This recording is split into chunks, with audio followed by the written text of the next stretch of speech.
Buenas tardes República Dominicana. Gracias por estar ahí, señores. Se le da apertura a su programa de la semana a través de BTV, así que síganos a través de nuestras redes sociales, Canal 32, BTV de la semana.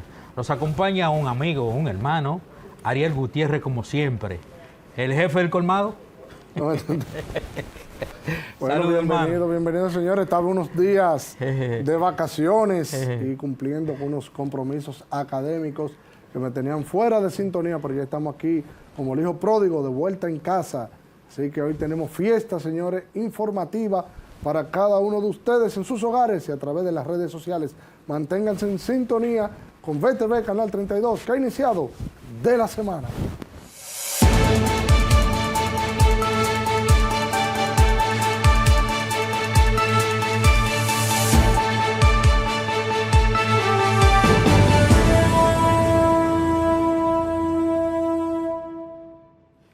Bien, señores, de inmediato vamos a comenzar con este tema bien comentado, bien analizado, y han sido los cacerolazos y el malestar social que se siente aquí en la República Dominicana. Miren, cuando las protestas pasan de las redes sociales a los calderos, el gobierno sí tiene que prestarle atención a la ciudadanía, igualmente como se han referido varios políticos referente al tema, porque ya el tema, el malestar social, traspasó lo que llama las redes sociales y llegó hacia los calderos de los dominicanos y la dominicana. En esta semana, a nivel del país, se ha escuchado ruido, sobre todo en la noche, pero ya no se protesta en la clase media con los cacerolazos. Los barrios también se están escuchando esta manifestación, este malestar social, referente sobre todo el alto costo de la vida, el alto costo de la energía eléctrica.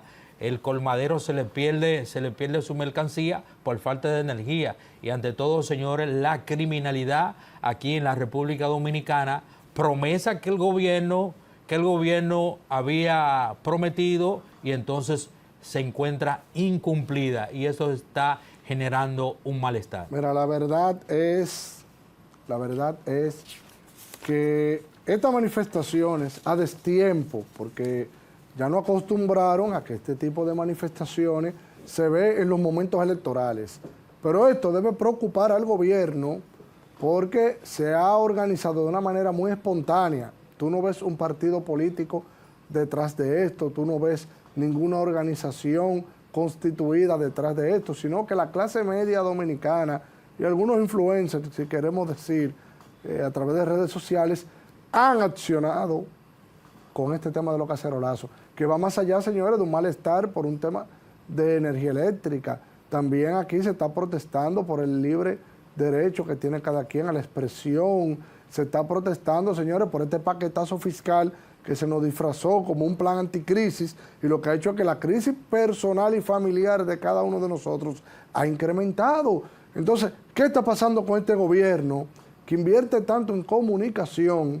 Y señores, la base, y todo el que estudia periodismo sabe, que la base de la comunicación tiene un emisor y un receptor, un canal y un mensaje, pero el gobierno solamente quiere ser el emisor, también tiene que ser un receptor, y el pueblo dominicano le está diciendo, con lo único que tiene, una cantina, un sartén, su inconformidad, porque también otra cosa, ya nadie se siente seguro de salir a la calle a protestar, porque usted no sabe cómo va a accionar un policía, y eso lo hemos visto en los últimos días, cómo ha pasado temas de maltrato ciudadano, incluso este homicidio de parte de los uniformados. Señores, esto no es casualidad. Fíjense esta semana cómo se prendió nuevamente la Plaza de la Bandera, una manifestación que se dio de manera orgánica, sola y sobre todo organizada, señores. Eso yo creo que el gobierno debe tomarlo en cuenta, debe analizar y debe darle respuesta al pueblo dominicano, porque de lo contrario pasará la misma historia del 2020, que un gobierno que se embriagó, no escuchó, se durmió, y cuando quiso despertar ya estaba fuera de la cama. Bien, Ariel, vamos a pasar a otro tema también que ha sido tendencia, ha sido comentada.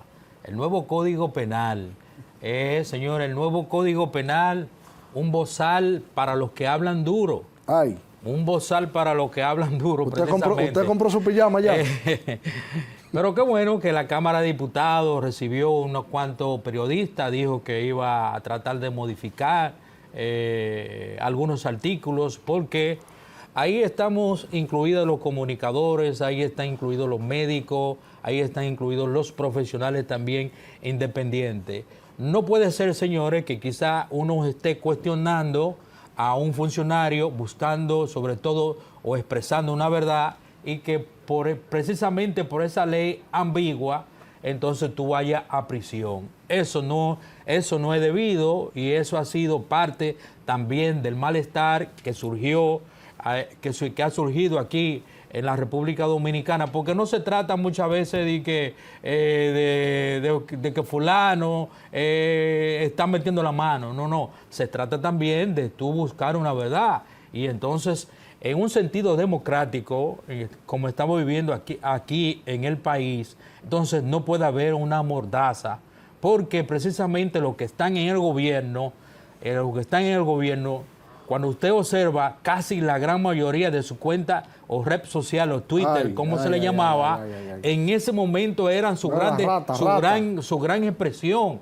Entonces no es posible que en el día de hoy ellos se sientan supuestamente acosados porque le están diciendo la verdad.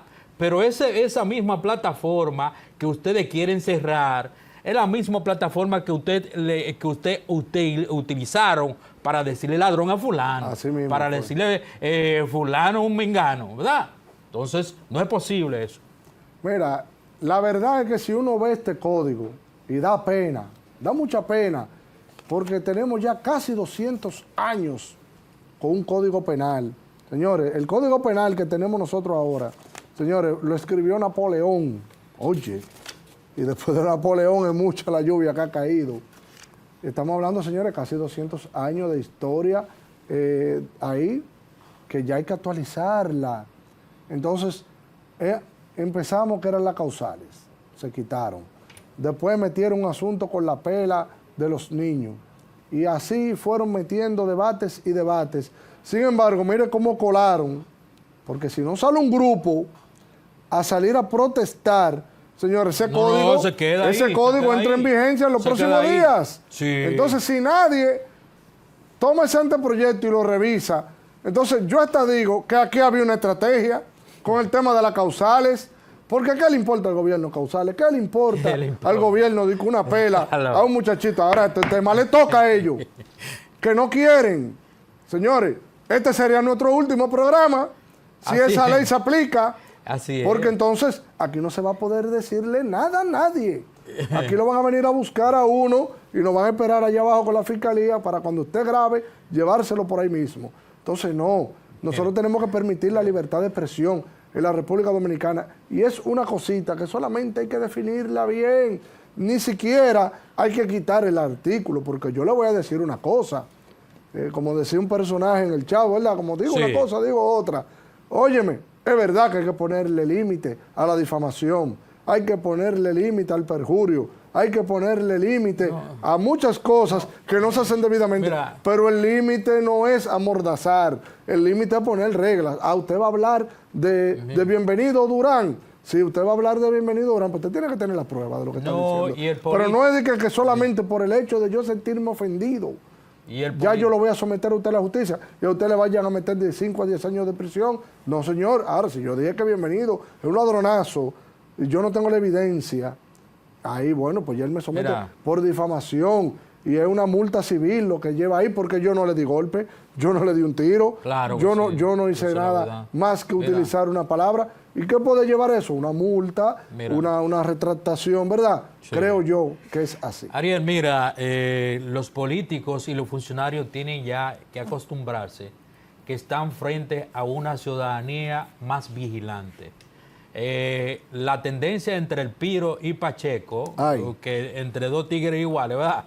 Estamos hablando. A Pacheco no le gustó, pero tampoco no voy a apoyar una campañita que le están montando a Pacheco. Bueno, parece que hay un plan pero tampoco voy a apoyar la actitud de Pacheco con el Piro. El Piro es una influencia, cuestiona, Bueno, él tiene su estilo de comunicación, una voz. Lo que pasa es que la comunicación ha cambiado. Ya el celular, la camarita del celular, te dan expresiones y te dan información que tú muchas veces no tienes que ir, como antes tú ibas, a la sala de redacción. No, ya la comunicación ha cambiado. Entonces, al cambiar, también la comunicación es mucho más exigente con los funcionarios y entonces deben aceptar. Bajo el sistema democrático que nosotros estamos viviendo aquí, no es posible que desde la Cámara de Diputados, porque déjenme decirle algo, eso para mí fue una indelicadeza de que todos los diputados apoyaran esa vagamundería. Todo, absolutamente, sí, todo. Porque ahora se quieren echar para atrás. Si se sentían con miedo, acosados, ante esta ola, que también esos monstruos que crearon también, porque también hay que decirle la verdad, esos monstruos los crearon, esa es la realidad. Entonces no es posible que ahora ustedes se sientan con miedo. La persona que hace la cosa correcta, mire que se lo digo, no es verdad que va a sentir miedo, señores. Toda persona que hace su cosa correcta no siente miedo absolutamente. ¿Y por qué sentir miedo ante los cuestionamientos que le hacen, sobre todo un periodista, un comunicador, sobre su figura, sobre su trabajo? Usted le tiene que dar cuenta al país. Basta con eso. Si usted no está haciendo nada malo, olvídese. Permítale por lo menos a que la gente se exprese. Esa es la realidad. Bueno, incluso, bien, de las cosas que estamos criticando con esta ley mordaza, como se le ha denominado a ese artículo del Código Penal, Pacheco dio una demostración ahí de la intolerancia que hay. Y déjenme decir, en defensa de Pacheco, que Pacheco, no tengo el honor de conocerlo yo en persona, ¿verdad? Pero conozco muchas personas, amigos en común, que me hablan de que es un tipo que es un caballero, que es una persona humilde, pero lo que él dio a demostrar ahí rompe con esa descripción que todo el mundo da de Pacheco. Yo creo que a Pacheco ahí le faltó un poco de inteligencia emocional. Él debe conocer el elemento que tenía de frente, porque como tú dices, el Piro tiene su forma de comunicar, él tiene un segmento ahí en las redes sociales, que él mismo dice, los verdaderos tigres llegan, ¿verdad? No es así claro que sí. Que el inicio, o sea, se denomina un tigre el mismo, o sea, que no es que él te está ofendiendo, sino que es una chanza de tigre a tigre, sí. Vamos a hablar. Entonces, quizá Pacheco debió ponerse a la altura, no rebajarse al nivel que lo hizo y decirle, con otras palabras, quizás, que no se refiriera a él en esos términos y al final responderle la pregunta, que era lo que él quería, que al final terminó respondiéndole la pregunta que le hizo, de hecho, pero eso le restó más a Pacheco que al Piro. Hoy el Piro se ha engrandecido con esto, ustedes lo llevaron a su nivel. Antes nosotros pasar a nuestra entrevista, me gustaría tocar, porque la obra que anunció que van a construir la carretera del Ámbar, es una obra, sobre todo va a ser la tabla de, vamos a decir, la tabla de salvación para el proyecto Punta Bergantín, para Puerto Plata y Santiago. En este caso va a haber una conexión, tú podrás desde Puerto Plata o Santiago llegar en 25 minutos, normalmente se toma 1 hora y 60 minutos.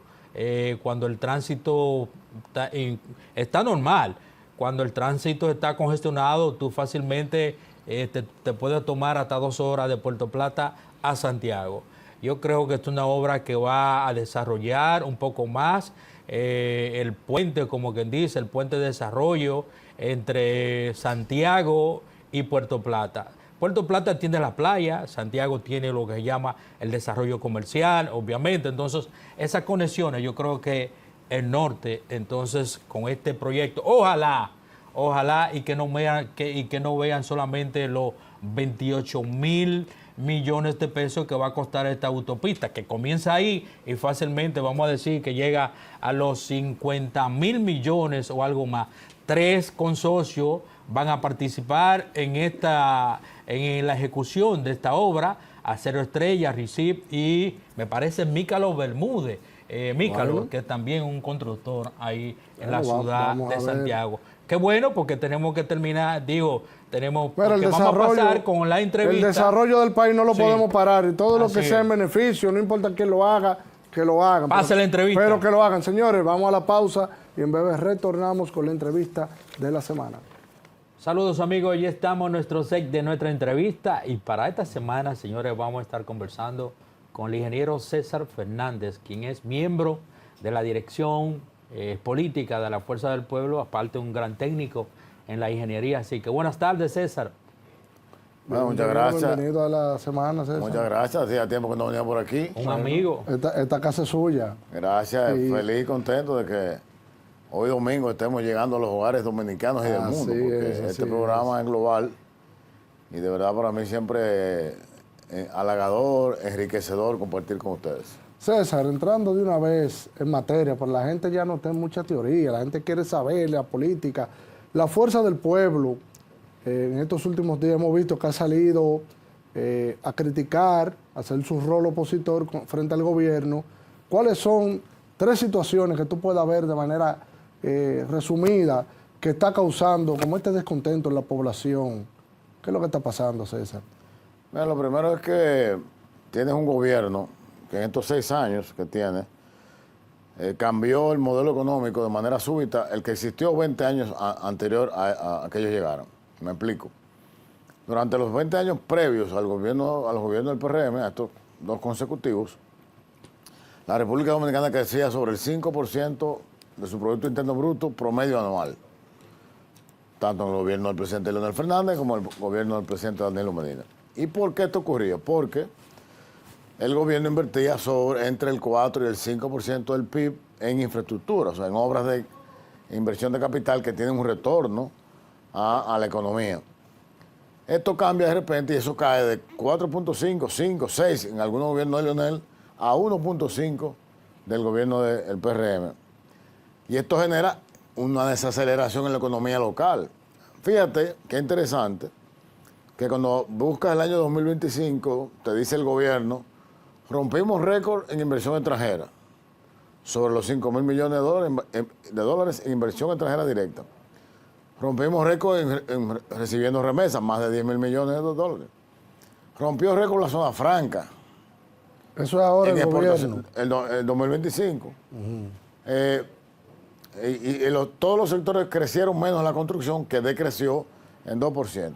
Entonces tú dices, bueno, pero el escenario, a pesar de un conflicto bélico en Ucrania y Rusia, a pesar de un conflicto bélico ahora en Irán, entonces el país va bien, pero la economía del país va mal. Cuando buscas cualquier encuesta, la gente te dice, 8 de cada 10 dominicanos te dicen, la economía mía está peor ahora que antes. La economía del país la veo peor. ¿Cómo terminará el país después que esta gente se vayan? Peor. Más crímenes, más inseguridad, menos oportunidades. La canasta básica subió 16.000 pesos en diciembre, pero ya el propio Banco Central ha informado que hay 2 meses consecutivos con la inflación en 5.5, que es por encima de la meta superior que se estableció el propio Banco Central. Entonces, ¿qué ocurre? Tu canasta básica está cerca de los 50.000 pesos. Entonces, tú ahora compras menos o tienes que buscar más dinero para comprar lo que compraba siempre. Es así. Entonces, cuando evalúas esto, la gente dice que el gobierno, los problemas básicos, no es que lo haya resuelto, porque los problemas básicos nunca se resuelven de por sí. Ahora, que lo hayas mejorado. ¿Cómo es posible que tú recibas un país que tenía 80 o 90% de los circuitos 24 horas de energía y ahora hay el 80 el 90% de los sectores sin energía? Me has duplicado la tarifa eléctrica. El sistema de salud está totalmente deteriorado. Has hecho 5, 6, 7, 8 planes de una reforma policial, de una reforma de seguridad. Lleva 2 ministros, ha gastado miles de millones de pesos y vemos los resultados negativos. Entonces la gente está clara y en la Fuerza del Pueblo hemos identificado esto. Y la más reciente, me aplicas una reforma fiscal que no era necesaria porque si el petróleo hubiera seguido ascendiendo por encima de los 80, 90, 100 dólares, podía ser. Pero cuando se anuncia la reforma, el petróleo ronda los $70 de dólares el barril. Unos 70, 74. Entonces ya no había que buscar esos recursos. La población lo vio pasivo a los partidos de la oposición referente a ese tema. Bueno, en el caso nuestro hicimos varias ruedas de prensa y nuestros voceros salieron por todas partes a denunciar que no era necesaria esa reforma. Pero lo peor de la reforma no es la reforma en sí, sino a quién golpea la reforma. Dice el gobierno que esa reforma va a atacar a los ricos, porque el impuesto es a la empresa que vende más de 1.000 millones de pesos al año. En principio tú dices, sí, es cierto. Pero ¿quiénes venden más de 1.000 millones de pesos al año? Las empresas grandes que fabrican alimentos como aceite, comestible, como jabón para bañarse de cuava, como papel de inodoro, como agua en botellas, como cereal, como pamper para niños, como salami. ¿Quién otra empresa hay grandes que facturan más de 1.000 millones? Las telefónicas. Sí. Ahora usted le va a subir el internet de su casa, el paquetico del celular, la línea del celular, el teléfono. Al final que se va a transferir a la misma población. Se transfiere a la misma población. Pero ¿qué otras empresas hay grandes en el país que facturan más de 1.000 millones? Los bancos. Aquí hay 2 bancos grandes. Ustedes saben cuáles son. Sí. Es que no solamente que te va a aumentar, que ya nos aumentó a todo el punto 15 al punto 20 de la transferencia hacia la Dirección General de Impuestos Internos. Es que además el banco te va a cobrar más porque a él le están cobrando más. O sea, entonces es una reforma que golpea a la clase media y el artículo 21 y 22, que son los que van a llevarnos a la trampa, donde vas a tener que pagar un 15% más por Netflix, un 15% más por Spotify y un 15% más por guardar una foto en la nube de tu celular. ¿Cómo? Así es. También. Wow. También. Esos servicios vinieron disfrazados. Yo le llamo a esta reforma fiscal del gobierno la trampa fiscal del PRM. Y no era el plan anticrisis. Bueno, en la mente de ellos, porque ¿dónde está la crisis? Entonces era el plan. La única crisis que tiene el país es la que ellos han generado, que han usado el dinero para comprar alcaldes, han usado el dinero para generar abstención, han usado el dinero del Estado y de las instituciones para crear una percepción de que está todo bien y que van a ganar las elecciones de nuevo y se van a mantener. César, entonces, ¿qué propone la fuerza del pueblo ante esta situación que estamos viviendo y ver si el gobierno le da la gana de escuchar? Porque otra cosa, mientras ustedes no ganen las elecciones, eso lo proponer. Pero para que el pueblo sepa que hay una alternativa diferente, ¿qué propone la fuerza del pueblo? Bueno, mira, de manera puntual y específica, en el momento que nuestros candidatos salgan al fuero político, hablarán de detalles. Ahora yo me remonto a lo que ya hemos hecho como no éramos gobierno. Primero, el modelo de inversión. Usted tiene que invertir en obras de infraestructura para que se dinamice la economía. Eso dinamiza la economía, está altamente demostrado. Segundo, usted tiene que tener un control del gasto y tener un gasto más eficiente. O sea, usted no puede gastarme 10, 12, 13, 14 mil millones de pesos en publicidad, porque eso va a nada. Usted me está gastando 9 pesos de cada 10 en gasto corriente. Eso es en pago de energía, en pago de salario, en alquiler de locales. Aquí nunca se ha visto que un gobierno alquilara tantos locales. Bueno, las escuelas las están supuestamente como se alquila ahora, ¿no? Las ambulancias, por ejemplo, tú llegaste con un gobierno que te dejó un plan de construcción de vivienda enorme. El gobierno de Danilo Medina hay que reconocerlo. Sí. Un gran plan de construcción de vivienda. Termínalas y haz más. Ah, no, la detuvieron, se pusieron a investigar su supuesto dolo. Al final, ni una cosa ni la otra. César, ¿entiendes? Durante esta semana nosotros hemos observado a nivel del país los cacerolazos que han surgido de nuevo. ¿Esto qué significa para el gobierno? Justamente, ¿qué te acabo de decir? Esta reforma fiscal de ahora, del mes de junio, del gobierno, ha golpeado a la clase media alta, que tiene cada vez menos capacidad de adquirir sus bienes y servicios, que tiene menos capacidad de llevar a su hijo a una escuela, etcétera, etcétera. Entonces esa gente está protestando. Y eso significa claramente lo que pasó en el 20. ¿Qué pasaron con los cacerolazos del 20? Bueno, que se fueron. Y en ese caso, entonces ahora estos se van. Pero esto esto se ve como a destiempo. Sí, bueno, lo que pasa es que, como te decía yo, cuando a ti te llega ahora una factura de desecho sólido, como tú pagabas, una pequeña empresa pagaba 10 mil pesos y ahora tienes que pagar 150,000, no, eso sí está de tiempo. Ahí yo saco mi cacerola.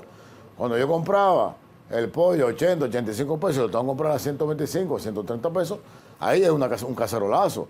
Cuando yo compraba un cartón de huevo a 180, 190 pesos, lo tengo que comprar a 250, eso merece un cacerolazo. Sería una forma de desahogo Sí. que ha adquirido la clase Impotencia. media. Entonces, la ventaja que tiene el cacerolazo es que ni el DNI, ni la policía, ni las empresas privadas que vamos a decir manipulan a la sociedad no pueden hacer nada.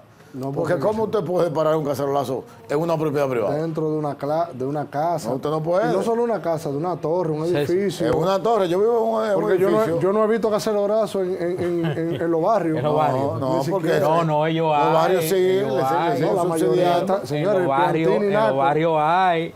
Eso a nivel del país, señores. Me Yo dijo, solo me digo dijo porque un el otro amigo que día- venía ayer de Higüey, perdón, de Higüey, que en Verón eso estaba encendido en cacerolazo. ¿Cómo Eso no así? es una línea de la oposición. No, eso es totalmente espontáneo y orgánico. Eso es totalmente orgánico. Yo, de hecho, anoche yo estaba hablando con un compañero del partido por teléfono en el momento del cacerolazo y me dice, ¿qué es lo que pasa? Y yo, no, que arrancaron el cacerolazo. Te llamo ahora a buscar la mía. Y me sumé. ¿Cómo va? Otro, claro. Sí. Claro. ¿Y por qué tú estabas protestando, César? Bueno, estaba protestando porque tengo ahora que pagar una factura de 150 mil pesos de desecho sólido. Solamente de eso. Que no lo Aparte tengo. del ayuntamiento. Pero sin generar un solo, esa empresa no genera un solo desecho sólido. Imagínate tú. Entonces, no entiendo. Eso hay que revisarlo. César, hemos visto esta semana fuertes críticas con el tema de la aprobación del Código Penal. Está la Fuerza del Pueblo satisfecha con este Código Penal que fue aprobado y que, dicho sea de paso, cuando uno busca la tabla de votación, se ve que la oposición también participó en esa aprobación. Mira, ¿Qué opinan ustedes? Aún El hay- Código Penal tiene a la sociedad dividida en dos. Una sociedad que quiere un nuevo Código Penal, ya que el que tenemos data de 140 años de edad. No solamente la edad que tiene, sino lo obsoleto que es. Porque estamos hablando que hay más de 100 nuevas tipificaciones de crímenes que van a incluirse. No, resumida cuenta, ese código napoleónico, eso es, imagínate tú, De los 1880. por ahí. 1800. Entonces, ¿qué ocurre? Hay esencialmente 2 o 3 artículos que, primero, en el caso de la libre expresión, ustedes los comunicadores, hasta yo, La ley Mordaza. que diga que un funcionario lo está haciendo mal, como lo vivo diciendo, Sí, ya puede ir preso. sí, claro. Y mal Sí, preso. Eso es la realidad. Y el caso de los médicos que por una mala práctica médica, porque se entiende que hubo una mala práctica médica, también van a ser penalizados. Entonces pienso que hay que revisarlo y aclararlo. Yo lo que creo que en este año que pasó, como que bueno, vamos a darle un año al código, como que se olvidó. Y estamos retomando el tema porque ya es agosto, ya es inminente que entre. Entonces ahí pienso que toda la sociedad, ahí digo que todo el mundo, ahí nos hicimos como que dejamos eso ahí. Y a la hora del no ni ahora, entonces estamos buscando. ¿Será que todo el mundo se preocupó tanto por el tema de las causales que cuando se sacó eso ya Yo se pienso, dejó de revisar el código? pienso que sí, pero hay tiempo, yo pienso que hay tiempo. Yo creo. El presidente puede mandar a una legislatura extendida, ahora cuando culmine esta legislatura, y que como todos aquí se conoce de urgencia, que aprueban todo de urgencia, y lo aprueban de noche, de madrugada. Entonces yo pienso que es un tema que le importa tanto a la sociedad dominicana, debe de ponerse la atención. César, vamos a pasar la pausa, pero ante todo quiero dejarte unas preguntas. Y obviamente que me la están escribiendo por aquí. ¿La Fuerza del Pueblo está creciendo por sus ideas o por el desgaste de gobierno? Después de la pausa quiero que me conteste esa pregunta. Vamos a la pausa, señor. Bien, de regreso a esta interesante entrevista. Estamos conversando con el ingeniero César Fernández. César, dejamos una pregunta y me gustaría tú nos la contestes. Bueno, yo te diría que la Fuerza del Pueblo está creciendo, primero porque nos hemos convertido en la plataforma política más flexible, abierta y con una visión clara del presente y del futuro. Evidentemente, el deterioro del gobierno influye en esas razones, pero cuando te decepcionas de algo y no encuentras otra cosa que te atraiga, que te motive, que te haga tener interés en participar, entonces no lo logras. La Fuerza del Pueblo lo está logrando. Fíjate cómo ahora, este pasado domingo, juramentamos nuestra estructura juvenil nacional. Impresionante este acto. Había más gente, compañeros jóvenes más afuera que adentro.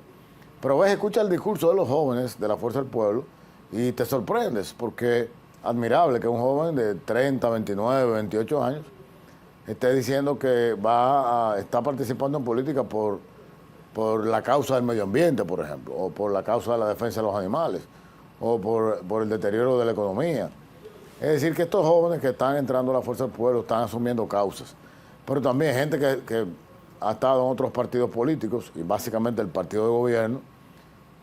Yo no conozco a nadie que deje un partido que está en el gobierno, solo como que lo más extraño. Y veo gente que sale del PRM permanentemente, y renuncian a posiciones importantes en el Estado. Y eso se debe a las prácticas antidemocráticas, al fracaso que han tenido las ejecutorias públicas como gobierno, y ven que no hay futuro, que donde existe el futuro es en la Fuerza del Pueblo. César, ok, dale. César, nosotros observamos, hay una cantidad de PRMistas que están pasando a la Fuerza del Pueblo. ¿Eso es el camino hacia una victoria? Por supuesto, cuando tú buscas que hemos recuperado la base histórica social de apoyo del presidente Leonel Fernández, que es el 40% del padrón, unos 2 millones, hemos recuperado eso, lo tenemos en el padrón de nuestro partido, y a eso le sumas entonces ese descontento que viene del partido de gobierno, que podrían dar un 4, un 5, un 6%, le suma los aliados que tenemos y que tendremos más el disgusto generalizado de la gente, te da fácilmente por encima del 50%, que es con lo que tradicionalmente ha ganado Leonel. César, yo escuchaba al presidente Fernández hace días hacer un análisis de la estrategia, digamos así, de crecimiento de la Fuerza del Pueblo, tratando como de justificar el tema de los 2 millones de miembros que tenían, y él decía, como en esa entrevista, como que había un grupo de personas que no concurrió a las elecciones y que ya ustedes de alguna manera han contactado a esas personas para ver los motivos que lo llevaron a ellos a no concurrir una vez habiéndose inscrito de alguna manera en el partido o firmado algún formulario, como ustedes trabajaron en el proceso anterior. Muchos comunicadores, otros políticos dicen, la Fuerza del Pueblo es un partido, no es un partido, lo que tiene son buenos candidatos. Sin embargo, refiriéndose a otro partido de la oposición, dicen que eso sí es un partido organizado, que lo que le falta es un candidato. La Fuerza del Pueblo está trabajando verdaderamente su tema orgánico, dígase sus secretarías, sus comités de base, intermedios, etcétera, etcétera, con miras a convertirse en un partido robusto. Es verdad que un partido joven, pero vienen con una experiencia de otro partido que tiene un nivel de organización. Está la Fuerza del Pueblo apto y listo ya para salir a la calle como ese partido, como en algún momento lo fue cuando estaban en el PLD. Yo pienso que tú quieres juramentar la Fuerza del Pueblo y quieres que te dé el plan organizativo, pero mira, te lo voy a tratar de resumir, no, si está listo, de resumir lo más breve posible. Nosotros, en el 2019, nuestra base social de apoyo electoral era 0.36. Eso es lo que tenía el PTD en el 2019, es decir, menos de 1, mucho menos de 1. De repente, 4 meses después, 5%, partido mayoritario. 4 años después, 30%, primera fuerza política opositora en el país. Y entonces, de repente, como que, wow, qué rápido hemos llegado. Pero en el camino hemos ido organizando la casa, hemos hecho 2 congresos, uno constitutivo, donde nace el partido, y uno de revisión, que fue el Franklin Almeida el año pasado. De ahí salieron 30 y pico de documentos, una línea organizativa nueva, una línea electoral nueva, finanzas nuevas, formación política, etcétera, etcétera. Y de ahí nacen entonces 5 estrategias que estamos desarrollando para poner el sello del triunfo a esta estructura política que se llama Fuerza del Pueblo y que lidera Leonel Fernández. La primera, lo que acabo de señalar, organización. Estamos vinculando todos nuestros órganos del partido, llámese direcciones de bases y direcciones medias, a colegios y recintos electorales. Número 2, somos el único partido que tiene una escuela de formación electoral. No habrá un miembro de una mesa electoral de un colegio que represente a la Fuerza del Pueblo que no haya estudiado por lo menos un año los temas de defensa del voto. Defensa del voto, temas de justicia electoral, etcétera, etcétera. O sea, ese nivel. Luego de la parte electoral, entonces venimos a la parte económica. Estamos siendo autosostenible. No queremos ni dinero del narco, ni dinero mal habido de gente vinculada al gobierno. Estamos siendo nosotros los mismos con un propio plan de finanzas que se llama Dona AFP o Aporta AFP. Número 4, la comunicación. Este BTV, toda esta empresa de Medios Panorama es el mejor ejemplo de lo que es la comunicación moderna. Aquí hay un multimedio. Aquí salimos por radio, salimos por televisión, salimos por streaming, salimos por redes sociales, en fin. Pero de esta entrevista hay 7, 8 formas diferentes de comunicar. Ustedes harán shorts en YouTube, harán cortes para TikTok, harán extractos para Twitter, para Instagram, para dentro de Instagram, o un Reel, o un History. O sea, fíjate lo multidisciplinario que es la comunicación, y la Fuerza del Pueblo está en eso. Desde un distrito municipal tenemos un encargado de comunicación que trabaja, que se está formando, pero que también comunica y denuncia las cosas que están ocurriendo en ese distrito o en ese municipio. Y quinto, la última estrategia que estamos desarrollando, y porque sea la quinta, no que no sea importante, es muy importante, es la formación política. A veces ves a alguien que tiene un cargo político y diciendo cosas que son extrañas. Por ahí andaba un amigo mío diciendo que él andaba armado, bebido y con cuarto. O sea, entonces tú dices, ¿dónde está la formación política? Entonces, la Fuerza del Pueblo se está ocupando en tener una escuela de formación política que ya está formando compañeros y compañeras en todo el territorio nacional y en el extranjero.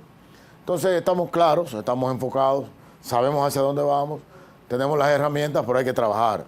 Esto no nos hace descansar ni ponernos a dormir, sino que al contrario, estamos arreciando el paso con nuestras metas. Y le digo algo, quien evalúa las metas es el propio presidente del partido. En el caso nuestro, por ejemplo, yo soy supervisor de la provincia de La Romana y todos los lunes yo tengo que llevar un informe de lo que en esas 5 metas yo hice en la semana en mi provincia. Pues yo no, hicieron los compañeros de la provincia y uno lo acompaña. Correcto. Y uno se quema, le ponen un semáforo en una pantalla. Usted está en rojo en la provincia. Está en rojo. Usted está en amarillo, entonces. O sea, que hay un, entonces hay un trabajo y seguimiento. Claro, pero es el presidente del partido que lo hace. Sí. O sea, no es que, que es el presidente del partido. Entonces tenemos una plataforma digital donde él puede entrar en cualquier momento a una provincia. Y él ve cómo está y te llama. Y te dice, ¿dónde está usted? Ah, no, yo estoy, no, pero usted tiene que estar en su provincia, porque usted es el supervisor de ese territorio. Ahí es que usted tiene que estar. O sea, a ese nivel es que estamos trabajando. Con la microsegmentación del trabajo. O sea, yo tengo mi territorio, yo estoy en La Romana y no tengo que buscar nada en Higüey, ni en Boca Chica, ni en San Pedro, no. Mi responsabilidad es La Romana. Y de ahí no salgo. Pero así hay un compañero en San Pedro, uno en Atomayor, uno en El Ceibo, uno en Puerto Plata, uno en Barahona. Entonces, todo el mundo junto haciendo lo que hay que hacer, el triunfo está claro. César, Ahí está la clave, señores. Este gobierno ha anunciado monorriel, metro. En esta semana también anunció la carretera del AMBA. Sobre todo ya un consorcio ganó ahí. Y yo observé una vez que tú tenías un plan 2044 y tú proyectabas esa carretera del AMBA. ¿Se le fue adelante el gobierno? No, mira, todo lo contrario. Yo estoy muy contento porque uno de los proyectos de RD44 más ambiciosos precisamente es la carretera del Ámbar, que esa gran conexión Santiago-Puerto Plata, que acerca a proyectos turísticos de la nueva Puerto Plata. Hay que reconocer que Puerto Plata ha tenido un renacimiento turístico. ¿Y qué pasa ahora? Yo te garantizo que ese proyecto lo va a terminar Leonel Fernández, porque el gobierno del PRM tiene una... ¿Cómo fue? César, repite eso. Te garantizo que la carretera del Ámbar la va a inaugurar el doctor Leonel Fernández y en un gobierno de la Fuerza del Pueblo. Porque está hartamente demostrado que este gobierno son incapaces, son ineficientes, son torpes y no saben administrar ni gobernar. ¿Cuántos kilómetros no tendrá terminan la carretera nada. del Ámbar aproximadamente? Son 30 y pico, algo así. No le da tiempo, ¿no? Porque si pintura... No, 40 y pico de kilómetros. 35. Pintura 35 kilómetros. tiene 2 años Gracias. pintura y era un Sí. paso de nivel. Pero fíjate que el único gobierno que denomina tramos de cosas es este gobierno. Son tan bárbaros que ellos inauguraron la línea 12 del metro por la mitad. O sea, había que desmontarse hay de un un tema tren, ahí. dar la vuelta y montarse en el otro tren. O sea, tú inauguras, ¿no? O sea, tú no No están respetas. conectadas las paradas. Primero, tú no te respetas tú como mandatario. Y segundo, tú no respetas al pueblo. ¿No porque- será que lo engañan al presidente? ¿O es que a él le gusta eso? No, yo pienso que él tiene que ser que él le complace, porque le el gusta presidente de la eso. República es el hombre más informado del país. César, ¿tú visualizas este gobierno en términos reales o de marketing? Marketing tiene más de 11 mil millones de pesos solo la presidencia en publicidad. Bueno, Entonces tú me das 11 mil millones de pesos a mí y me promueve hasta en el papel de baño y yo voy a ser sumamente popular. ¿No entiendes? Un liderazgo burbuja. entonces, César, si usted fuera un profesor de universidad y estuviéramos dando la materia infraestructura gubernamental, ¿qué calificación usted le pondría a este gobierno? Ya que Ya en yo- los 6 sí, años que llevan. Contestándole al pie de la letra, yo le diría a ese estudiante que retire la materia que se quemó. Se quemó. César, pero escuchándote, definitivamente, pero este gobierno no tiene luces. Sí, tiene luces, pero están todas apagadas. Porque Ahí, Miguelito, padre. el sistema Los semáforos no están funcionando, El ¿eh? sistema eléctrico que lo recibieron con pérdidas por un 27%, lo han llevado a un 45%. Las pérdidas administrativas han aumentado, las financieras han aumentado. Entonces te venden un kilo de energía, compran un kilo de energía, un kilowatt de energía a la generadora. En el camino se pierde el 40% y del que le sirven al público, entonces solamente pueden cobrar la mitad. El sistema eléctrico nacional es el negocio de capapero en este gobierno. Este año, 2026, vamos a terminar en el subsidio eléctrico un número mayor al que se invierte en infraestructura. Oye esto, vamos a terminar cerca de los 200 mil millones de pesos de subsidio eléctrico y no vamos a llegar a los 150 mil en obra de infraestructura. Eso es grave para un país. ¿Y por qué quieres romper con lo más débil? Escuché un discurso con el presidente Luis Abinader que la gran pérdida es porque se roban la energía. Bueno, creo que eso anda por el orden del 3-4%, o sea que no es la gran cosa. Ese es el por ciento. El tema es la pérdida, o sea, cuando tú transmites de aquí, allá enfrente, pierdes el 42%, Sí. ahí que está el tema. Y no han invertido, han tomado los préstamos, sí, para invertir en el sector eléctrico, pero han usado esos fondos para subsidiar el presupuesto. Entonces, por eso el sistema eléctrico se está descalabrando. El sector privado hace un esfuerzo en Manzanillo Powerland, y instalan una planta ahí de 400 y pico de megas. Muy bien, pero si el camino por donde va a transitar esa energía está deteriorado, ¿para qué se instalan más plantas? Nosotros en capacidad de generación estamos bastante bien. Vamos a decir lo que se va demandando en el tiempo. Lo que hay es que adecuar las redes. entonces, Mejorar las redes, eso hay que invertirle. Y usted cobra por eso, usted cobra para Se supone. que le pase la energía por ahí, pero con el dinero para otra cosa. César, estamos llegando ya a la parte final de esta entrevista y gracias, César, porque obviamente tú has sacado un gran tiempo para estar aquí con nosotros. Tú eres un gran conocedor del tránsito también aquí en el Distrito Nacional. Nos gustaría que tú nos plantearas algunos detalles, alguna solución.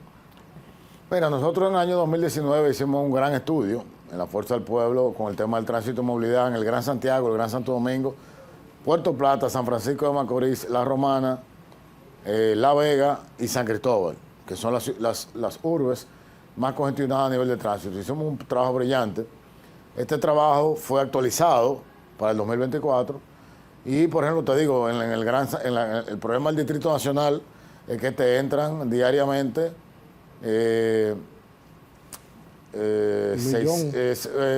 400.000 vehículos diarios. Vehículos, sí. Te entran Pero solamente por el puente de Duarte. Estamos hablando de un millón de vehículos personas, al día. sí. Pero Santiago está igual. Entonces el tema no es qué haces con eso, es que tú reduzcas con transporte masivo la mayor cantidad de gente que usa su automóvil, que hagas áreas especiales, que hagas parqueo. El tránsito es un sistema integral. No se resuelve con túneles elevados. Se resuelve primero con donde se mueve mucha gente, moverla rápido. Pero el presidente y anunció un monorriel y lo vimos que usted se puso El monorriel, a esa medida. ¿Y por lo qué? que nos pusimos es que el monorriel, la línea que ellos están planteando, que sería la 3A del Metro de Santo Domingo, el monorriel te va a mover ahí 12.000 pasajeros No por es hora. viable un monorriel para Santo Domingo. 12.000 pasajeros por hora, el metro te mueve 20.000. Y esa línea, 22.000 te mueve el metro. Y esa línea hoy demanda 20.000, es decir, que el ¿Por qué no monorriel... hacen un metro entonces? Porque yo quiero tener mi sello personal, que es monorriel. Bueno. Quiero dañar la ciudad de Santo Domingo con hormigón por todas partes, quiero dañar los drenajes. Eso es lo que va a dejar ahí este gobierno. Si es que lo terminan, porque el de Santiago tiene 28 anuncios de inauguración y no lo terminan. Entonces, esa es la realidad. César, ya cerrando el programa, siempre se habla de alianza, siempre le preguntan que siga con el PLD. Yo no le voy a poner nombre de partidos, pero la Fuerza del Pueblo, de alguna manera, ya está recibiendo grupos o partidos que quieren formar una coalición con ustedes de cara al 28. Claro que sí. Fíjate, a pesar de que es muy temprano todavía, como el programa de mi amigo Ochi Santos, a pesar de que es temprano, lo penúltimo que hay en el calendario electoral son las alianzas, o sea, cuando se firman las alianzas. Sin ponerle nombre a la organización. Pero tenemos por ejemplo, el buen amigo Carlos Amarante Baré, que ya tiene su partido de información, ya Sí, ha dicho que quiere estar con nosotros. Nuestro tradicional aliado natural, hermano, querido, José Francisco Peña Gaba con el BIS, está con Hay nosotros. un bloque ahí de partidos. Y tiene un bloque ya de 15 agrupaciones políticas y movimientos. Y ya vendrán. Y un nuevo movimiento que nació ahora, Objetivo 2028. Lo vi muy activo eso, me llegó hoy por las redes. Y yo te aseguro que con esa visión que tienen vendrán a apoyar a la Fuerza del Pueblo. Bueno, señores, hemos llegado al final de este espacio. Despedimos a César Fernández, miembro de la dirección política de la Fuerza del Pueblo, un amigo de este programa y que pronto volverá por aquí a traernos actualizaciones sobre los trabajos que se están haciendo. Señores, de la semana ha llegado hasta el final, pero será hasta la próxima.